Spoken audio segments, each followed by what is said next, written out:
શ્રી દામોદરદાસ હરસાણીજીની ત્રીજી દિવ્ય વાર્તા। આ પ્રસંગમાં દામોદરદાસજી શ્રી આચાર્યજીને પ્રત્યેનો અતિ ઊંડો ગુરુભાવ અને સંપન્ન પ્રગટ થાય છે। એવો ભાવ તેઓ કહે છે, અમે તો શ્રી આચાર્યજીના જગતમાં સૌથી મોટા જાણીએ છીએ, પરંતુ વૈષ્ણવો આવું કેમ કહ્યું? ચાલો આ દિવ્ય સમજીએ। એક વખત શ્રી દામોદરદાસજી અને શ્રી ગુસાઈજી એકાંતમાં બેઠા હતા। શાંત વાતાવરણ હતું। દિવ્ય ભાવથી ભરેલું એ પવિત્ર ક્ષણમાં શ્રી ગુસાઈજીએ શ્રી દામોદરદાસજીને પૂછ્યું, તમે શ્રી આચાર્યજીને કેવી રીતના જાણો છો? ત્યારે શ્રી દામોદરદાસજીએ અતિ વિનમ્રતા અને પ્રેમથી ઉત્તર આપ્યો, લોકો જેમ જાણે છે તેનાથી પણ અધિક રીતે અમે શ્રી આચાર્યજીને જાણીએ છીએ। દામોદરદાસજીએ આ વચન સાંભળીને શ્રી ગુસાઈજીને ફરી પૂછ્યું, તમે એવું કહો છો કે શ્રી આચાર્યજી શ્રી ઠાકોરજીથી પણ મોટા છે? આ સાંભળીને દામોદરદાસજી અતિ ભાવવિભોર થઈ ગયા અને પ્રેમથી સમજાવવા લાગ્યા, મહારાજ, કઈ પાસે અઢળક ધન હોય તો તે શું કરે?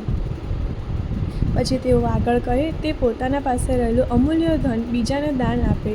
સાચો મોટો તો એ જ કહેવાય।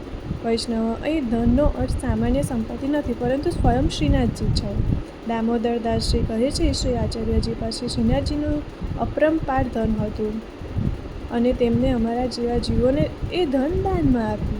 દામોદરદાસજી આગળ કહે છે, એટલા માટે અમે શ્રી આચાર્યજી મહાપ્રભુજીને જગતમાં સૌથી મોટા જાણીએ છીએ।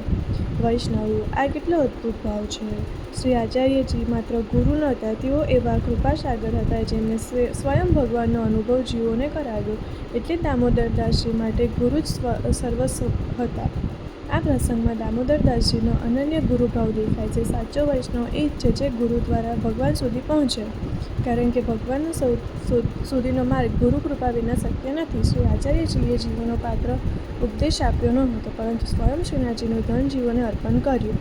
વૈષ્ણવો, આ વાર્તામાં આપણે શીખવીએ છીએ કે જે ગુરુ આપને ભગવાન સુધી પહોંચાડે તેનાથી મોટું કલ્યાણ બીજું કંઈ નથી, અને તેથી જ શ્રી દામોદરદાસજીના હૃદયમાં શ્રી આચાર્યજી પ્રત્યે અતિ અનન્ય પ્રેમ અને સમર્પણ હતું। આ હતી શ્રી દામોદરદાસજી હર્ષાજીની ત્રીજી દિવ્ય વાર્તા। આગામી પ્રસંગમાં આપણે વધુ એક અલૌકિક ભાગ જાણીશું। જય શ્રી કૃષ્ણ।